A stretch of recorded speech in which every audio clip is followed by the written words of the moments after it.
Hello everybody, ఎప్పుడు మనం కోడి రోస్ట్ తింటుంటాము. ఈసారి డిఫరెంట్గా కాజు కోడి రోస్ట్ ఇది చాలా బాగుంటుంది. దీన్ని చేసే పద్ధతి కూడా వేరేగా, మనం బొగ్గు కాల్చి దానికి పొగ పట్టించి చేస్తాము.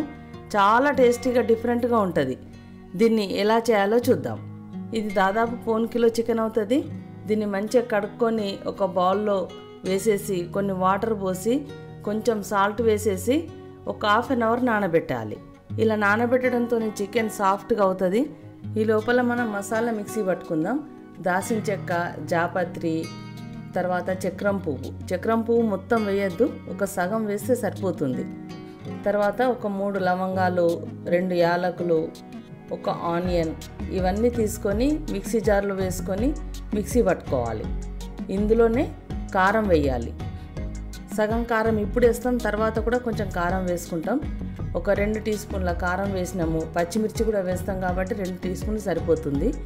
తర్వాత 1 టీ స్పూన్ ధనియా పొడి, కొంచెం పసుపు, కొంచెం సాల్ట్, ఇవన్నీ వేసి మిక్సీ పట్టుకోవాలి. చూడండి, ఇలా మిక్సీ పట్టుకున్న మసాలాని మనం సాల్ట్ వాటర్లోకి వెళ్ళి ఇంకో 2 సార్లు కడిగి తీసుకోవాలి. చికెన్ను వాటర్ లేకుండా గట్టిగా పిండేయాలి. ఆ తర్వాత ఇలా చికెన్కు మంచిగా మసాలా పట్టించేసి ఒక 1.5 అవర్ నానబెట్టేయాలి. ఒక 1 అవర్ నానిన తర్వాత ఏం చేయాలంటే ఇలా ఒక బొగ్గును తీసుకోవాలి. ఈ బొగ్గును స్టవ్ పైన పెట్టేసి మంచిగా దాన్ని నిప్పుకలాగా అయ్యేదాకా కాల్చాలి. మనం 1.5 అవర్ నానబెట్టాలి కదా. 1 అవర్ అయిన తర్వాత ఇలా ఒక బొగ్గును తీసుకోవాలి. ఆ తర్వాత ఒక 2 యాలకులు, లవంగాలు, దాల్చిన చెక్క కచ్చపచ్చగా దంచుకోవాలి. బొగ్గు మంచి కాలిన తర్వాత ఒక ప్లేట్ తీసుకొని ఆ ప్లేట్ పైన కాలిన బొగ్గును పెట్టేయాలి. దానిపైన మనం కచ్చపచ్చగా దంచిన మసాలాను ఆ బొగ్గు పైన వేయాలి. చూడండి, వేయంగానే ఎంత పొగ వస్తుందో. అప్పుడు పైన మూత పెట్టేసి ప్యాక్ చేయాలి. చూడండి ఎంత బాగా పొగ వస్తుందో. ఇలా పొగ వస్తుంది కదా, మంచిగా మూత పెట్టేసేయాలి. పొగ బయటకు పోకుండా మంచిగా మూత పెట్టేస్తే ఈ స్మెల్, పొగ అంతా చికెన్కు పట్టుకుంటుంది. ఒక ½ అన్ అవర్ తర్వాత దీన్ని తీసేయాలి. ఈ చికెన్ ముక్కలకి మొత్తం ఆ ఫ్లేవర్ పట్టేసుకుంటుంది. మొత్తం ఈ కోడి రోస్ట్కి దాని ఫ్లేవర్తోనే చాలా డిఫరెంట్గా అయిపోతుంది. ఇప్పుడు మొత్తం కలిపి 1.5 అవర్ అయింది కదా. ఇప్పుడు దీన్ని ఫ్రై చేద్దాం. ఈ ఫ్రై చేయడానికి కూడా ఈ గిన్నె ఇంపార్టెంట్. నాన్ స్టిక్ తీసుకుంటే ఇంకా బాగుంటుంది. ఇట్లా వెడల్పుగా ఉన్న గిన్నె తీసుకోవాలి. ప్రతి ఒక్క ముక్క మనకు నూనెలో గోలాలి, అప్పుడే దీని టేస్ట్ బాగుంటుంది. మనం ఒక మూకుడు తీసుకొని అందులో ఆయిల్ పోసుకున్నాము. ఆయిల్ వేడైంది. ఒక గుప్పెడు కరివేపాకు వేయాలి. కరివేపాకు ఎక్కువ వేస్తేనే బాగుంటుంది. ఆ తర్వాత పచ్చిమిర్చీలు వేసుకోవాలి. ఆ తర్వాత సన్నగా కట్ చేసుకున్న ఆనియన్ వేయాలి. అంతా ఒకసారి కలుపుకోవాలి. ఇప్పుడు కాజు, మెయిన్ ఇంగ్రీడియంట్ కాజు, అది కూడా వేసేసుకోవాలి. కొన్ని ఎక్కువ వేసుకుంటేనే బాగుంటుంది. ఇప్పుడు ఒక ½ టీ స్పూన్ అల్లం వెల్లుల్లి వేయాలి. ఇంతవరకు మనం అల్లం వెల్లుల్లి వేయలేదు. దీనికి అల్లం వెల్లుల్లి ఫ్లేవర్ చాలా తక్కువగా లైట్గా తెలవాలి అంతే. ఇది పచ్చివాసన పోయేదాకా మంచిగా ఫ్రై చేయాలి.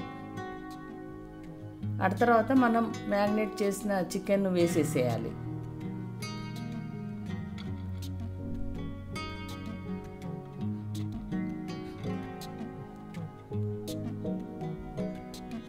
అంతా మంచిగా ఒకసారి కలపాలి.